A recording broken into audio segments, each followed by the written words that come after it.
திமுகவா இருக்கட்டும் இல்ல திருமாவளவனா இருக்கட்டும் இவங்கெல்லாம் வந்து நேத்து வந்தவங்களாம் அரசியல் கட்சி ஓபன் பண்ணிட்டு இருக்காங்க. யாருமே சொல்றதுதான். இப்ப கமலஹாசன் சொன்னாரு டிஎம்கே குடும்ப அரசியல்னாரு. இன்னைக்கு அதுலதான் போயிட்டு லோக்சபால வாங்கியிருக்காரு. இப்போ அதெல்லாம் எல்லாம் சொல்றதுதான். இவர் புதுசா வராரு. இவர் எதுவுமே சொல்லல, கூட்டணியும் சொல்லல, எதையும் எதிர்க்கல. நான் புதுசா வந்து பண்றேன்றாரு. பண்ணும்போது பார்ப்போம். ஒரு நம்பிக்கை தானே. ஒரு நடிகர் விஜய பார்த்ததுக்கும் அரசியல்வாதி விஜயா பார்க்கறதும் உங்களுக்கு எப்படி என்ன டிஃபரன்ஸ் தெரியும்? விஜயா இன்னும் பார்க்கல.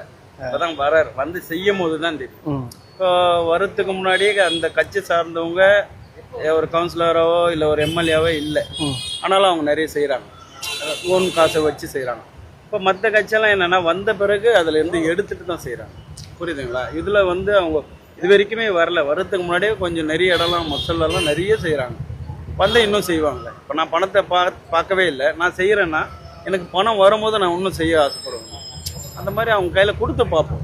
எதுவுமே கொடுக்கல. இப்போ விஜயகாந்த் வந்து கொடுத்து பார்த்துருந்தாங்கன்னா இந்த அளவுக்கு கஷ்டப்படும்.